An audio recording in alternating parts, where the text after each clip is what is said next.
I think I should probably be talking. Hey, everyone. Welcome back. Bettors Golf 2024 American Express. Here with my friend, as always. Fresh hat. Got some shelves behind him. Andy, what's going on, bud? Yeah, you haven't. They've been up for a little for the football viewers, but people haven't gotten to see. I don't know if I have a lot of golf stuff on there. I've got a football signed by Victor Cruz from the Profit Exchange folks. I got an Andy's beer can. This is a golf trophy. This is for last place and Myrtle Beach. It's a horse's ass. They didn't give it to me. I had to buy it, but it was worth the $12. So that goes up on the shelf. But yeah, I'll have to get some golf stuff up there as well. And yeah, we are. It's fun to be into the California swing and all, but we're into that part of the year where, hey, we have a full field, but guess what? It's still January and the sun goes down a little early. So we're playing on 3 courses. And a big reason for that is the amount of daylight you have. If you try to even do split tee times on one course, we're finishing round 2 until noon on Saturday. It just doesn't work. So I'm fine. I'm fine with the Amex doing this. I would like to see the ShotLink stuff that they were starting to test out at what's it, Hero? Do you remember like the ShotLink, the wearable ShotLink stuff? I would love to see some of that come into play on some of these courses where we don't have that sort of thing. Even if it's shittier, it's something compared to just getting 0 stats from, these non-ShotLink courses. And we're used to ShotLink being sort of shitty at times anyway.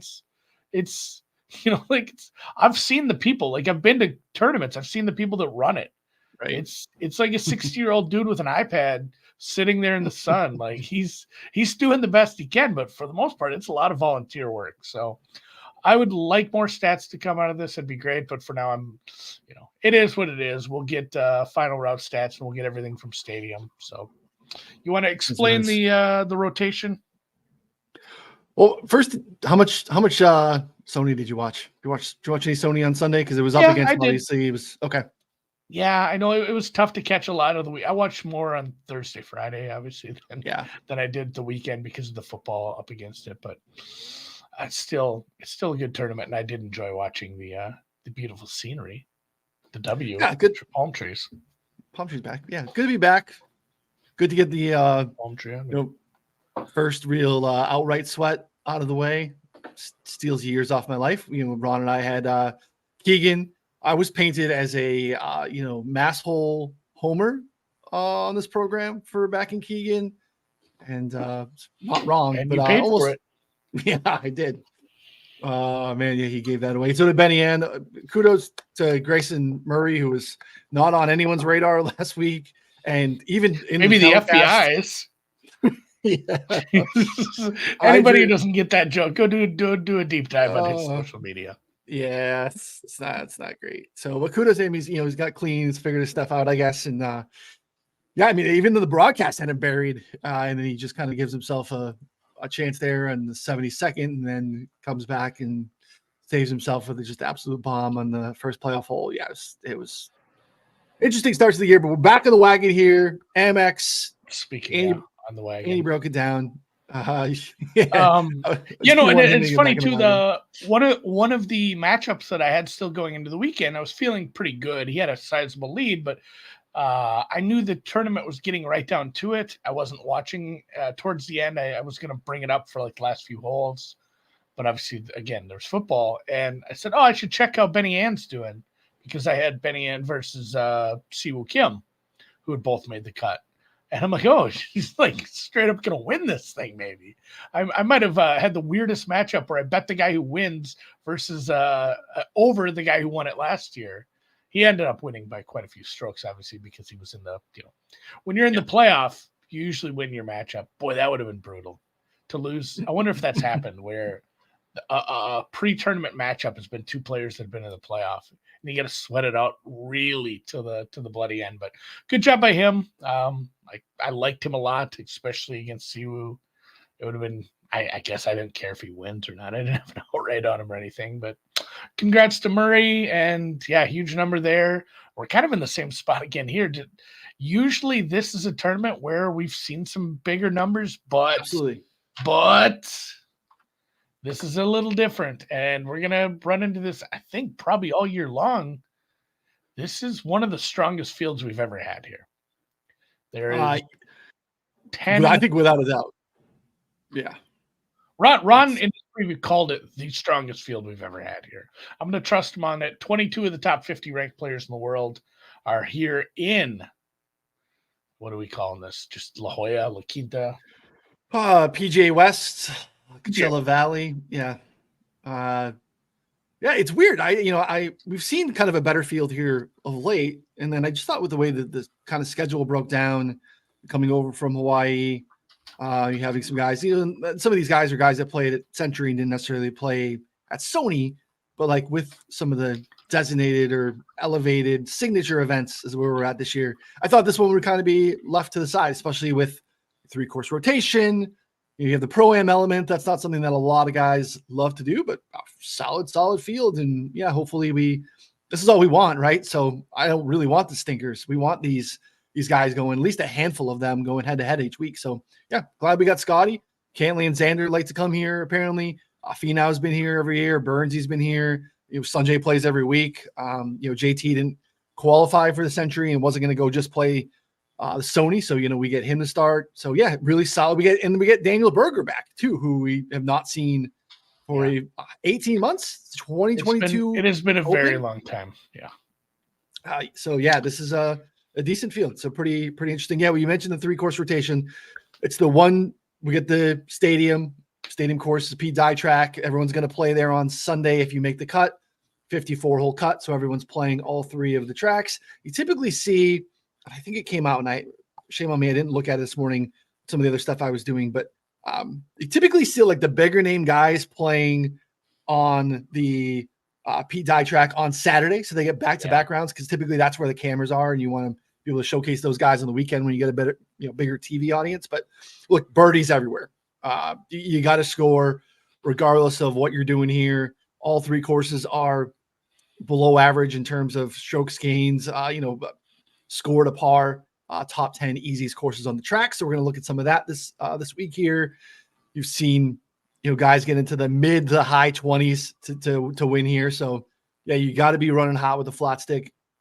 There's not a lot of danger. Stadium course has, the bunker that's like just, what is it? The entire length of it's like 80 feet down and the entire left side of the fairway. There's some water on that course as well. But otherwise, pretty user-friendly, slower greens, easier pin placements because you have the pro-am element. And that's part of why you have these guys be able to go flag hunting pretty easily.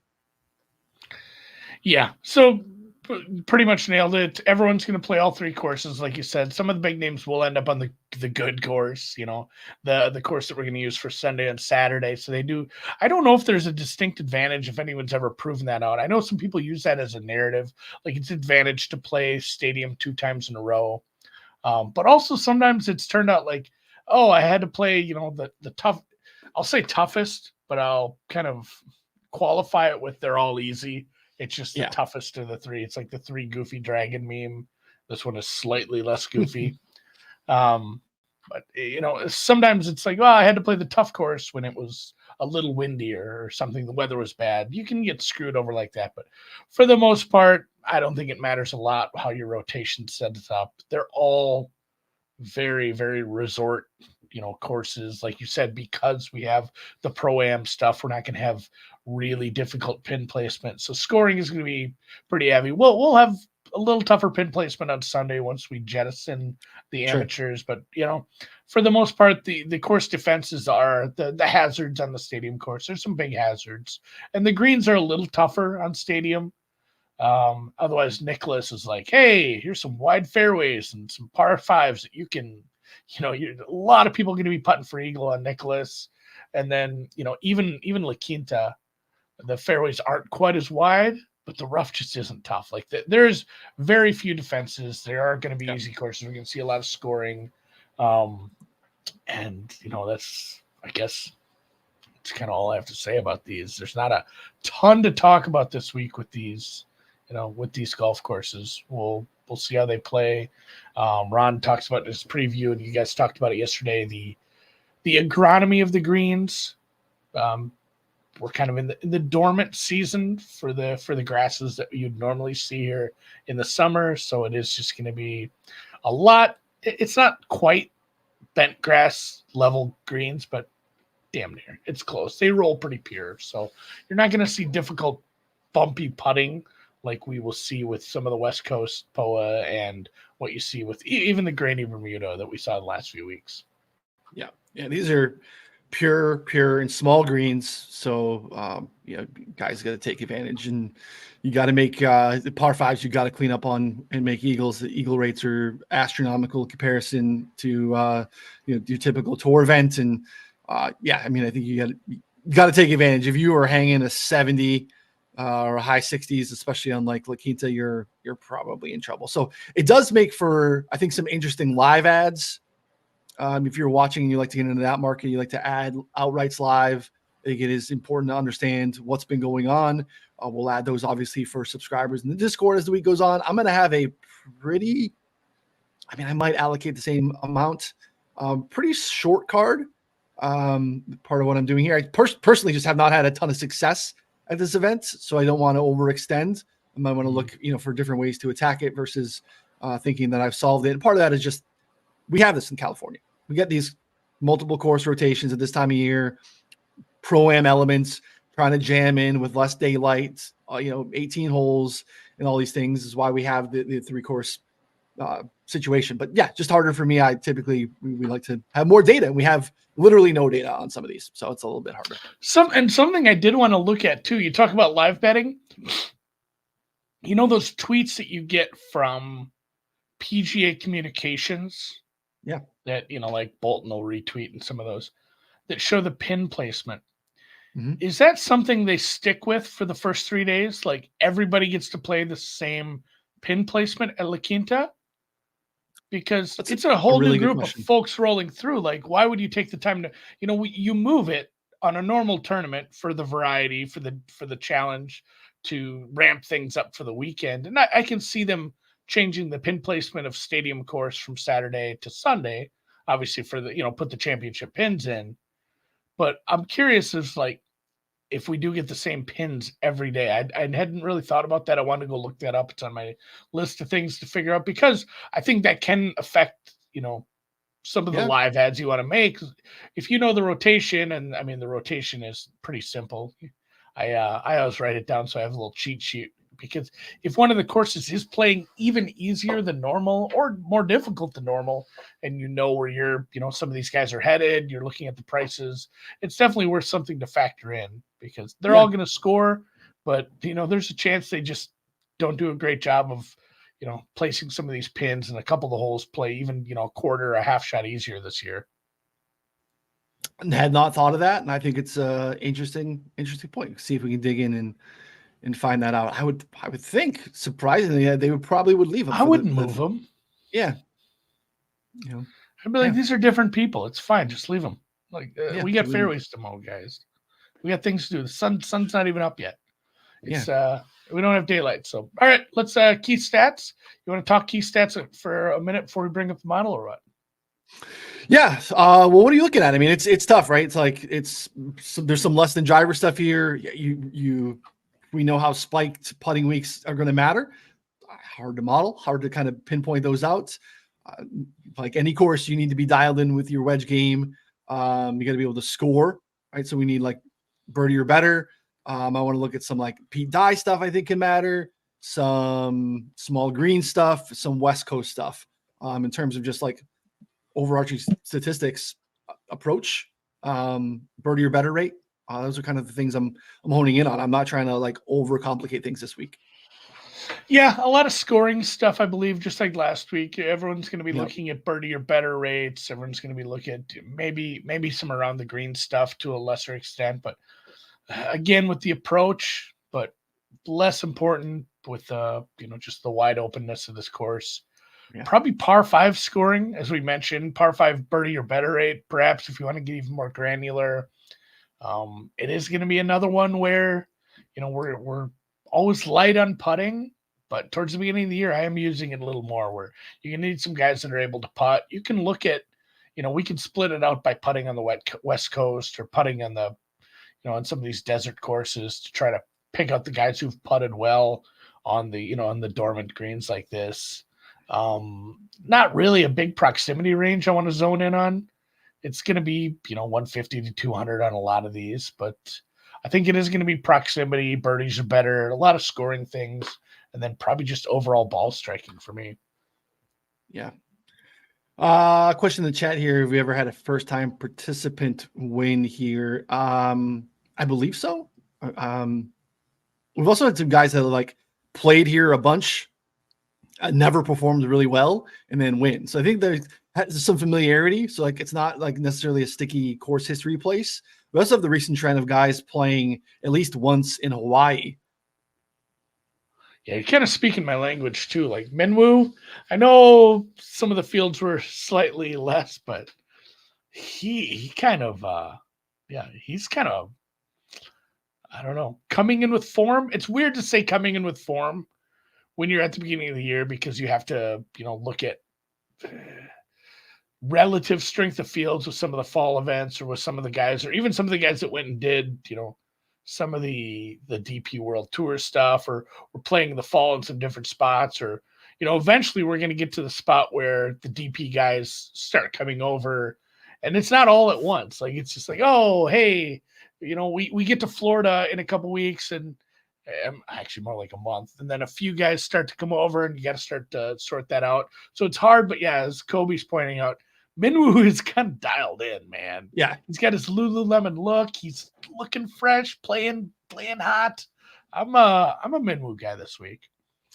Yeah, I mean, look, if you're going to look at any die stuff, Minwoo's, I will say nearly won, but it was in the final group on Sunday at the Players. Yeah. Collapsed pretty early in that one against Scotty, but not a guy that would profile there. But look, you've seen some Aussies play pretty well on die courses too. Whether it's the familiarity with the grass, good West Coast guys. Yeah, he's definitely humming. It makes some sense. So let's bring up the rabbit hole here. We're going to talk about this one. If you're not familiar, this is our new customizable, officially licensed PGA Tour database where you can do all sorts of stuff with all the best data from the tour. And we have lots of filters, features, and customization pieces that you will not be able to do anywhere else. We're going to run through some of that today. They are, again, you can head over. This is really free on the site to kind of run down all the things that are included in the rabbit hole in terms of filters, conditions that you cannot find anywhere else. The ability to download into a CSV is fantastic. And again, some unique filters and customization that I think you can find really, really valuable. Also super exciting is we have partnered with our friends over at Vivid Picks. Obviously, Vivid is a familiar name. If you've ever bought tickets in the secondary market, Vivid Seats, same company. And they have a pick'em game similar to some other ones out there in terms of, pick'em DFS, whatever you want to call it. A faux sports betting matchup, basically type market. They will start to have golf here very soon. We're hoping this week. A simple new depositor, $5 deposit and play through Vivid Picks. You use our promo code BetSpertsGolf. You can click straight off the links here on the site, and you can get a free subscription to BetSperts Golf for the entirety of the 2024 season.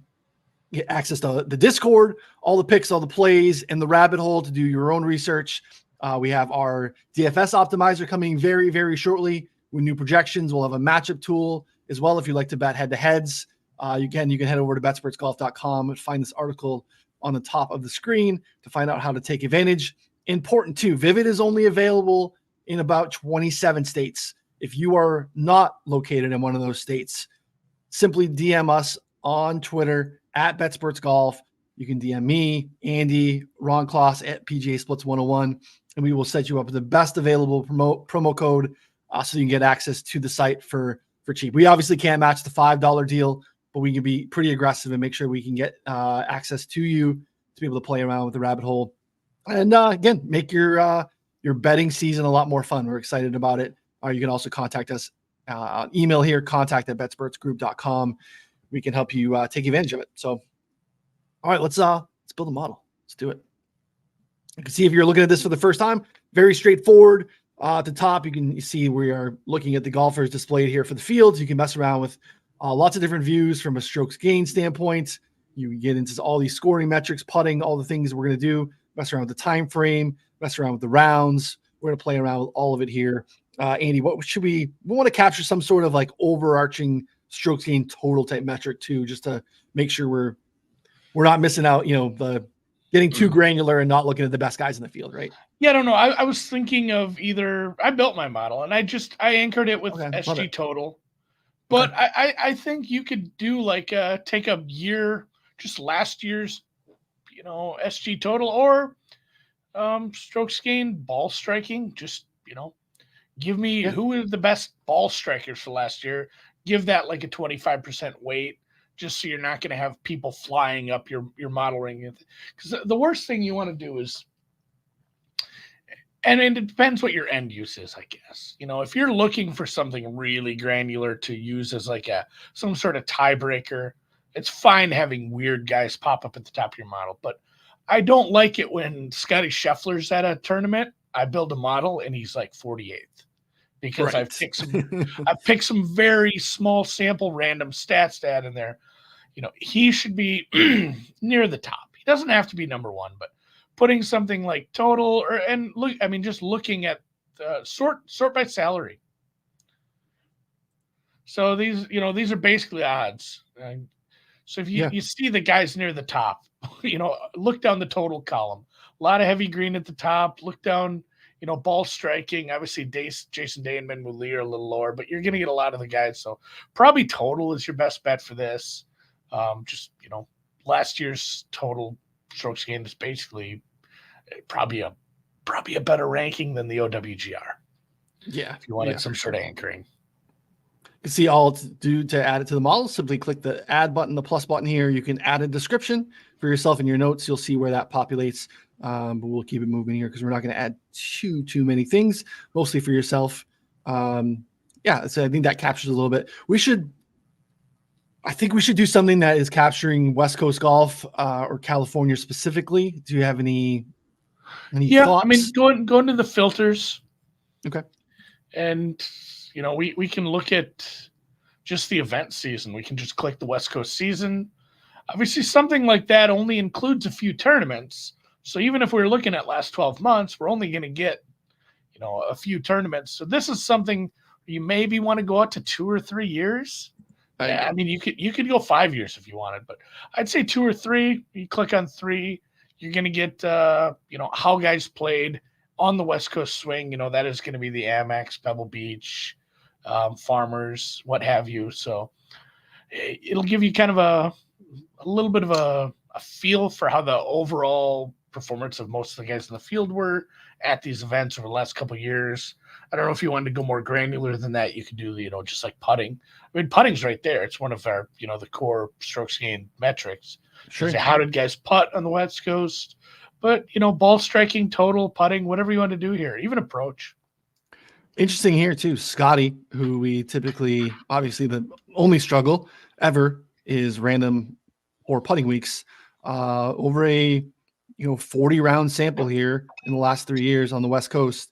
6th in strokes gained putting, which is something that I would not have expected. But again, I also feel good about this too. Like, we're not looking to build a model that lands with, Cantley, Scheffler, and Schauffele at the top. But there's a very clear to me big 3 this week. I guess you can make the case that Sanjay is 4th in that, and I feel good about the fact that these guys are coming in on top. So we'll capture this as just California. I'm gonna put this in. Just for us, West Coast, last 3 years. All right. We have some fairly easy scoring conditions here, and that's, we can either look into like filtering by that as a condition, or we can do, just capture birdie or better scoring type metrics. Do you have a preference? Yeah, we could go to easy scoring conditions. So get rid of West Coast, try to capture anytime anyone was playing on a course where the scoring conditions were easy or very easy. Click them both. Yeah, we'll click them both. We can, you know, it's going to include your Detroits, probably your 3Ms, some of the other spots where scoring goes bananas. And again, it depends how far you want to go back on this. Maybe somewhere between 1 and 2 years on this, looking at how the guys in the field have scored relative to the rest of the field when everybody was scoring, or at least, you know, it was above average scoring rounds for, you know, the field in general.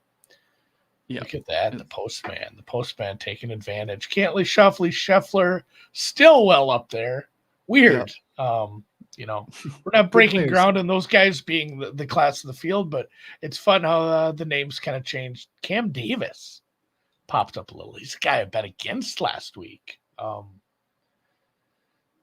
Yeah, Cam Davis. Yeah, I guess I see it.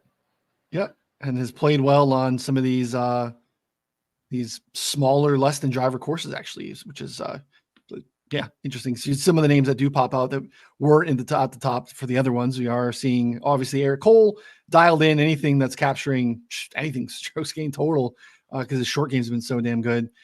He is going to be popping here as he is.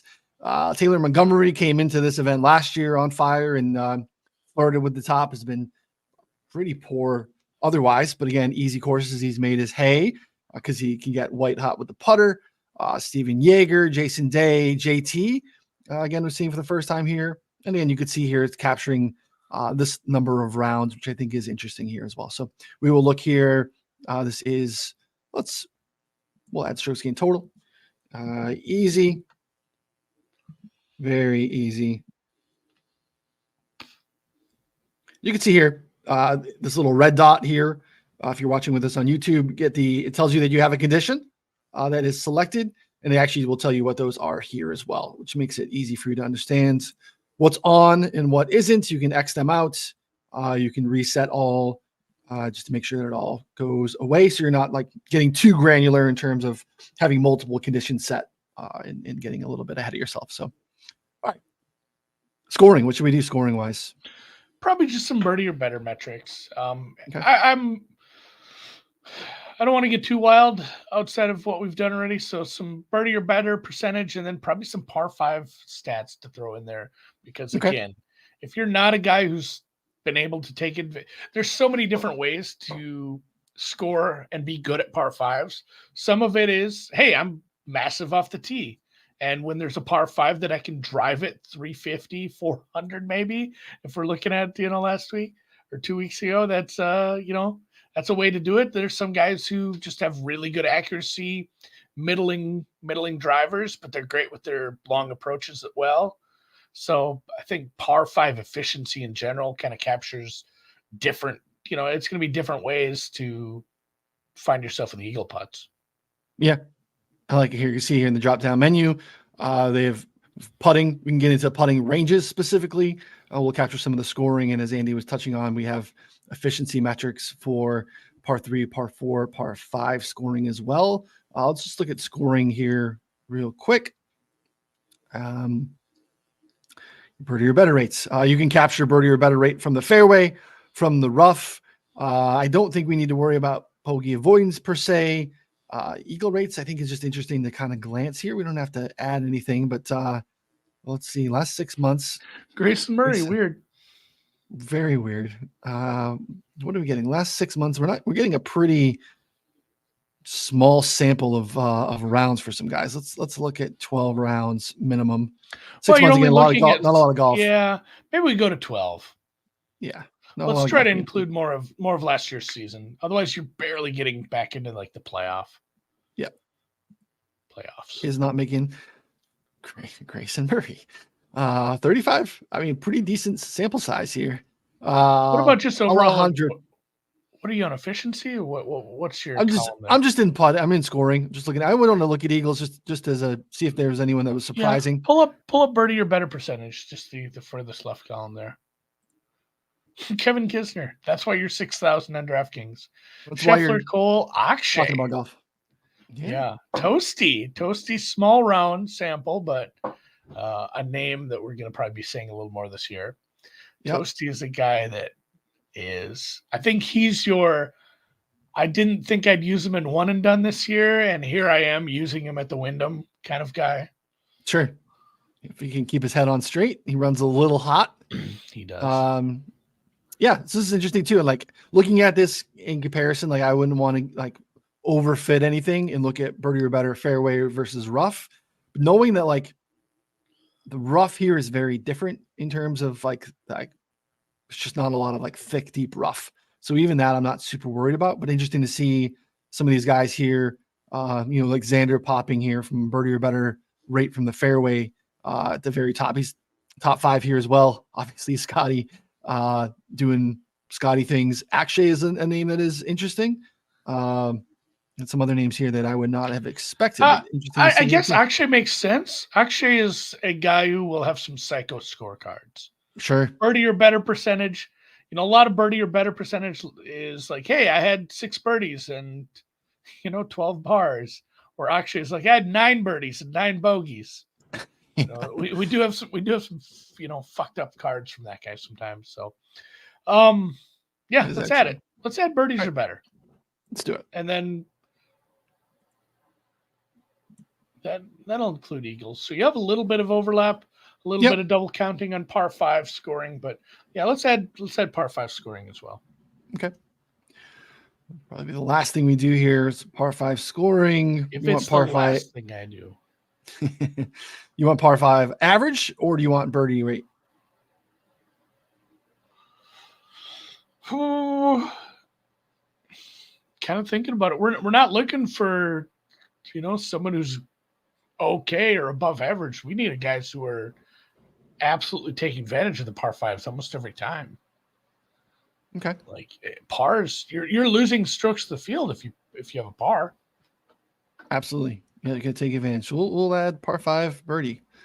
A little double counting, but we can factor that in. All right. Once we have all the things that we would like added, you simply click this create mixed condition model. We'll bring you into a new tab here. You can see the 5 things that we've added. We'll default to these weights, but we can do anything we want. Again, I added a couple descriptions since we have a handful of strokes gained total. I wanted to clarify to understand, at least when we're in this menu here, what those would actually be. So what do you want to do? You want to adjust any weights? Because we're getting pretty heavy birdie or better in terms of. Yeah, again, let's drop those little. Let's go 25% on the top one. Let's go 25 for that's our anchor. That's just how did they play last year? The next one is how did they play on the West Coast the last 3 years? I think that's probably fine. If not, maybe something that should be a little lower. On easy scoring conditions, that's probably fine too. So we're sitting at 105% here. I guess, yeah, put the West Coast stuff up to 25% as well. And then maybe we drop the last 2 to 15. Okay. Downweight them a slight bit. Yeah, we're still capturing. I did one on my tablet the other day with this when I was at the jump park with the kids. Nice. It wasn't too tough. I had the little pen though. The stylus helps a lot. So let's give it a name. Let's call it the betting show model. If you are already a subscriber, you can go find this under the expert rankings. We'll save this so you can go take a look at this later on. If it's hard because you can't click around on this while we're doing it. We're controlling everything. So if you didn't want to go look at this later, it'll be saved under the expert rankings as BSG show dash Amex. So let's save it. Yep. So what he's talking about right here, you could see view expert rankings, and you click on this and you'll be able to see anything that we have. So you can already get the model that I created. Andy's is in here too, and one from Ron as well. So which is nice and easy for you to see. Again, you want to see where do we have similarities, where do we differ, which is I think a pretty valuable resource. And when you get down into it as well, you can see here I have all your past models saved. There's no limit. So you want to go ahead and see what you have down here. You could save all your previous models. You can build, have some just straight up off the tee models. You could see accuracy models. You can build some just like baseline form stuff. Take a look at that, run it each week. Save as many as you'd like. All right, we will save and generate. And let's see what spits out. I think we're going to get Scotty Scheffler at the top, which I think is probably the right way to do it. Patrick Cantley. All right. Sanjay. Scotty, Sanjay, Xander, Finau wraps up your top 5, which I think is really interesting. If you aren't sure, you want to just see here, you can see it strokes gained total. If you hover over the little icon here, it will tell you all your little filters. This is what we have. So we're looking here in this instance, last 12 months, strokes gained total.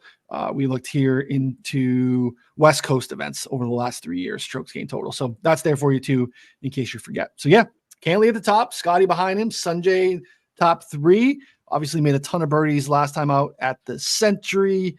Xander, Finau, Cole, Wyndham Clark, Jason Day, Tom Kim, JT Poston rounds out the top 10. No real surprises. I mean, the order we can obviously him and Ha about, but no one that's really surprising to me that's inside the top 10. Postman's been playing really good golf, and I think probably is earned his way here. And you look in terms of DK salary, as you mentioned earlier, kind of as an indicator as well of almost like a betting market in a sense. So yeah, not surprising. Let's see here. Hadwin, this is Adam Hadwin Open. He's come here and fared very well historically. Zal is still going to be grabbing, good golf. Zal, and we'll get there. We're just probably not there yet. So Zalatoris would make me a little bit nervous here. Putnam can roll it in. Here's Cam Davis again. And you screw up, you see Justin Thomas. Let's remember one of our weights here is how did you play? A fifth of this model is how did you play over the last 3 years on the West Coast? That's why Justin Thomas, looking at that dark green number for him, that's back when he was good.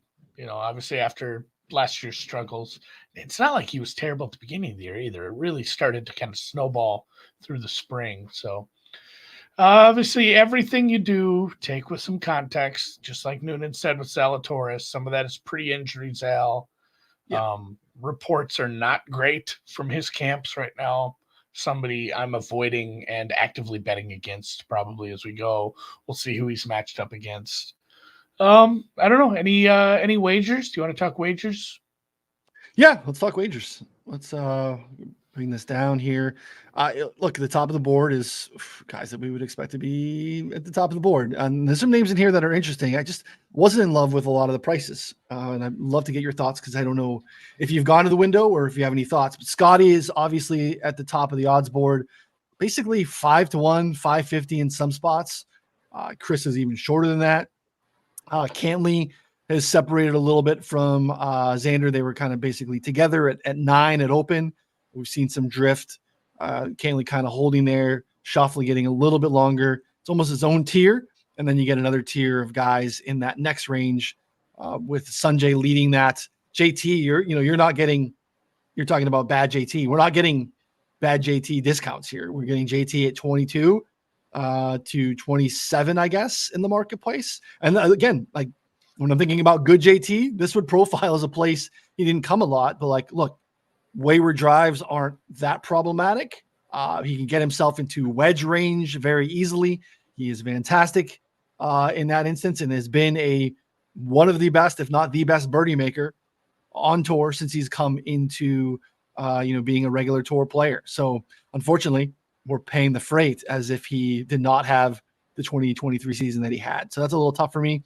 A Minwoo Love, I get 25. Rich, again, you're paying for that form. Yeah, Minwoo might be more of a matchup bet kind of thing for me, depending on who he's against, or maybe a top 20 kind of look. That number is very rich. To have him lower, basically in he's Tom Kim price. Like he's Sam Burns price. He's Eric Cole price. It's a little short. I like the guy. It might be matchups or positional stuff for him, maybe a live bet. But yeah, off the top, like just looking at what I liked and looking at the numbers, it was Minwoo, it was Tom Kim, and it was probably, maybe even some Eric Cole again or Poston. Poston's 37.50 at Chris. Maybe a look for me. I haven't really pulled the trigger on much outrights. It's been mostly matchups as I usually bottle this part of the season anyway. I think I've been cursed since last Century where I had the huge lead with, 2 years ago when I had the huge lead with Morikawa and he bottled it, and my outrights have been just kind of a lot of bridesmaids. I went full Noonan on that for a while, so I kind of took it easy in this part of the calendar. But no, those are guys I've looked at for sure. I got to run some extra models here and a few other things before I get all my matchups figured out. That's something I'm going to focus in on this afternoon into this evening. I'll have if you subscribe to the golf newsletter, I'll probably put a couple in there. I had some good feedback from somebody who's like, "Hey, you didn't put where you bet this." It's like, well, that's because I bet it at Bookmaker, and it's like, this is something that's. If anyone uses a betting screen, Spank Odds, Don Best, it was like I try to stick to one that's on the screen that's going to be in the list, the big list. So it's going to be on all the paperheads. It'll be on Bookmaker. It'll be on Bet Online. It'll be on probably Caesars. But it's weird because a lot of the legals just put random matchups like that, not on the board, not something that's at other books, like just whatever they want to put up. A lot of them put 3-way matchups, which are kind of goofy too. So I'm gonna dig into DraftKings and FanDuel offering and maybe try to put something in the newsletter that people who have legal betting options actually can find. Yeah, definitely. Hopefully a gain for domestics this year. I'm probably not. But yeah, there's definitely opportunities to put some more matchups out there. It was interesting. Some books too didn't really participate in like top 40s. We didn't really get those at a lot of places last week. Though we did get like more to I think better to make the cut prices, which I liked. I've subbed out my T40 parlays for make the cut parlays and went 2 for 2 last week. So maybe I can go if I have some guys down the board that I like to make the cut. Maybe that's an avenue that I explore a little bit. So place for me, I've made 2. I'm making one at the top of the board that I haven't made yet. I'm kind of letting it drift. I think I'm gonna bet Xander. So I didn't like it at 9. I was really frustrated to see it open at 9. But we're out to 12 on DraftKings. I don't know. I don't think it's going to go back. I think maybe we can drift a little bit. So I'll probably play Xander at 12, but I'm going to hope I get a little bit of a longer number. Just the best price of the big 3 guys. California kid who's played really good golf throughout his career here. Did not make the trip to PGA West for like 6 years or so. Came last year, finished 3rd, played really well. He's played good golf in California, played really well in easy conditions, as we kind of ran earlier. Really good year last year, just didn't find the winner's circle. Like ran into buzzsaws at Wells Fargo with how Wyndham Clark played. RBC Heritage was in the mix as well, almost made that playoff with Spieth and Fitz. Finished solo 3rd there, played really well. Again, another Pete Dye track, Tour Championship, another one. And just again, Vic got him, played really good golf, tried to catch Vic, and Vic pulled away. Again, but like best year ever, strokes gained approach, best year ever, strokes gained putting, just a tad worse than his best overall strokes gained total year, but didn't win. I think he's going to win a couple this year. I think we get off the mat here pretty quick in 2024. So I'm going to go to Xander, I think, at the very, very top of the board. And that pushes everything else I did way, way down. But that would be, again, just because I don't love the other guys like you talked about. Like, I like Tom Kim. I like Minwoo. But, like, there's just not enough of a gap for me from where we are with Scotty Cantley and Xander. Yeah, I'm not there with the top of the board. But I agree with everything you said. I just hate betting favorites. I know. You know how I am. It's not something I do love.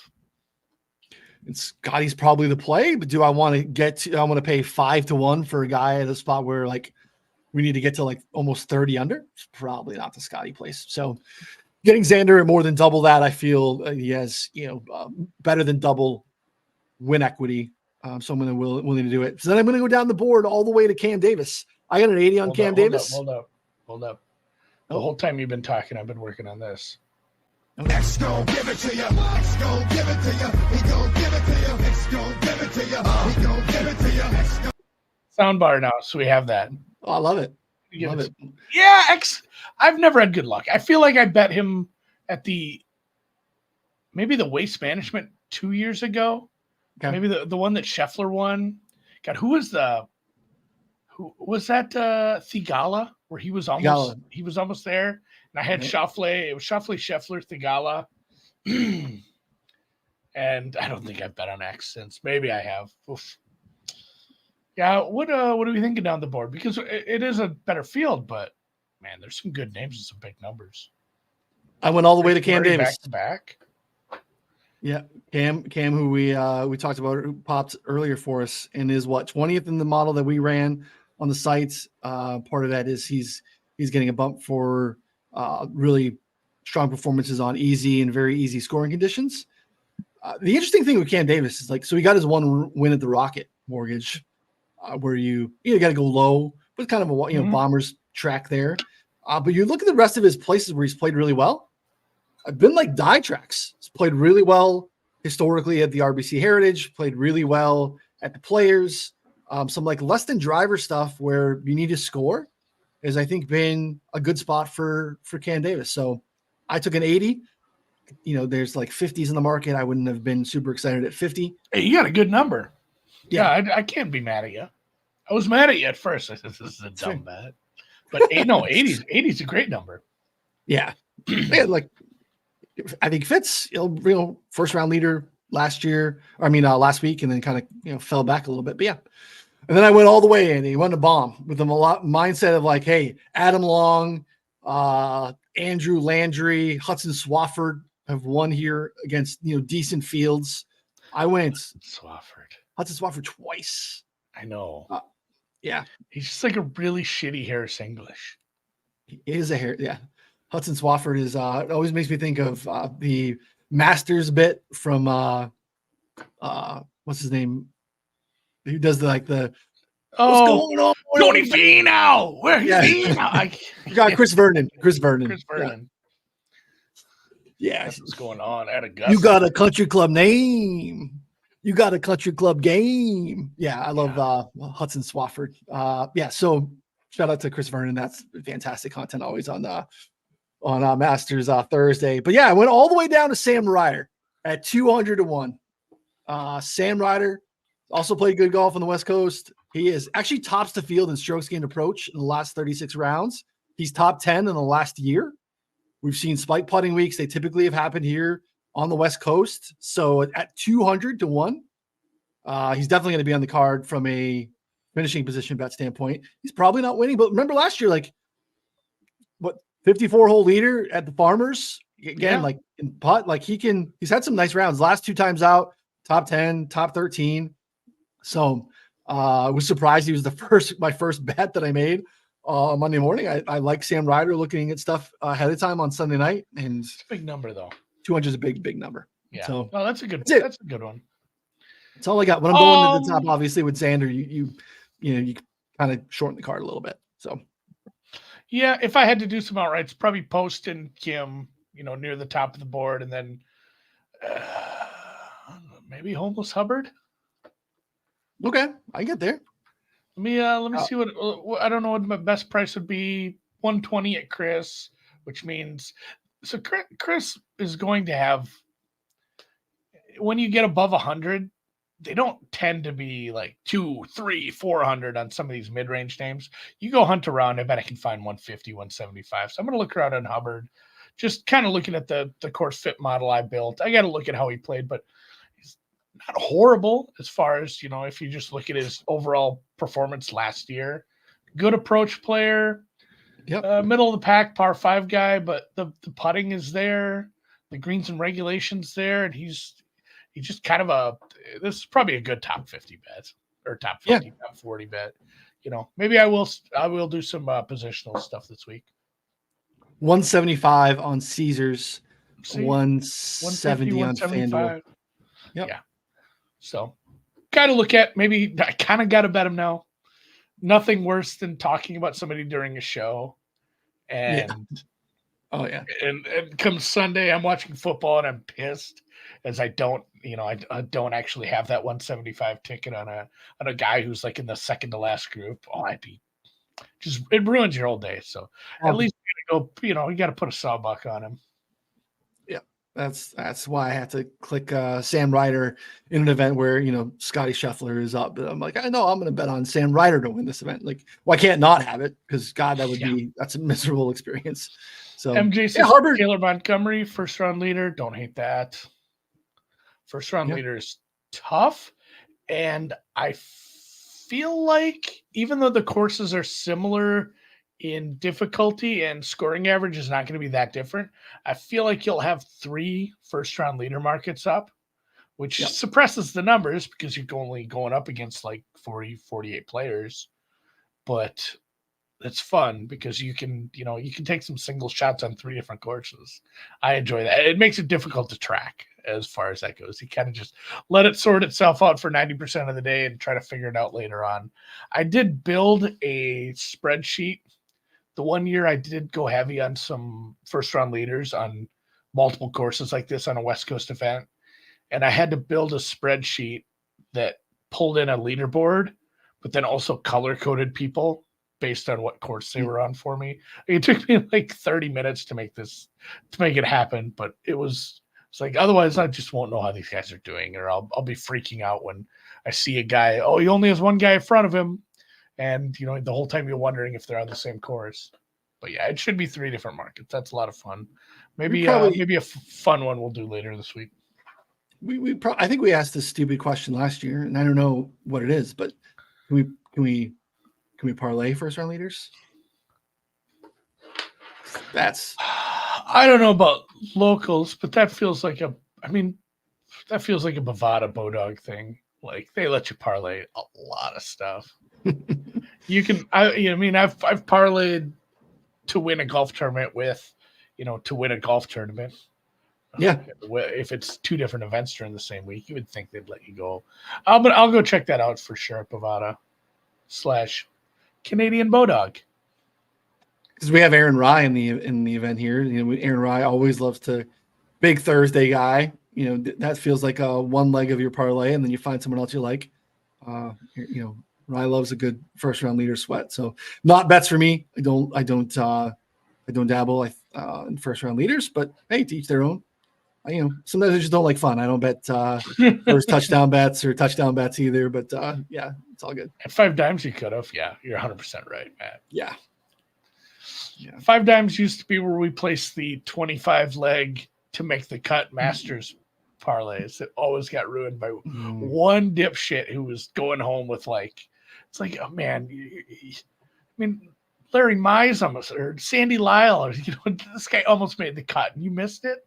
So, man, I had to win 5K 10 leg make the cut parlay last year at the Farmers, and the only leg that didn't make it was my one and done and my top of the board outright pick of Will Zalatoris. Every other leg made it, and that was very, very, very painful. So yeah, but yeah, those are fun. I like to make those every week. They're fun for sure. Yeah, even like the 2-3 leggers to make the cut. You can get some good golfers down at plus 120, plus 130, whatever.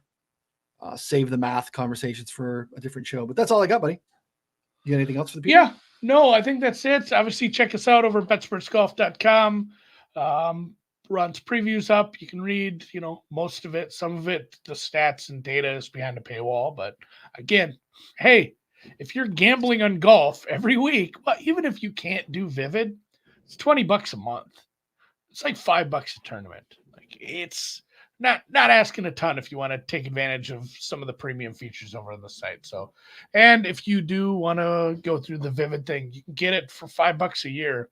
And some people have gone to links to not pay $200 a year and just be able to get that for $5. If you are not in a Vivid state, but you are near a Vivid state, you can drive across the border to sign up and put $5 into play, and they will send you a code to get a full year of BetSports Golf for free. Obviously costing you just the $5 you had to go play over there. If you know someone who's in a state, you can have them sign up and meet the requirements using our codes. Like, just there's some ways around. We're just trying to get Vivid their signups, and they're obviously sending you the code. So ask us if you have any questions. Our DMs are open at Andy MSFW, at RY Noonan, at PGA Splits 101, and at BetSperts Golf on the Twitter machine. And for us, we'll catch you during the tournament. See you guys.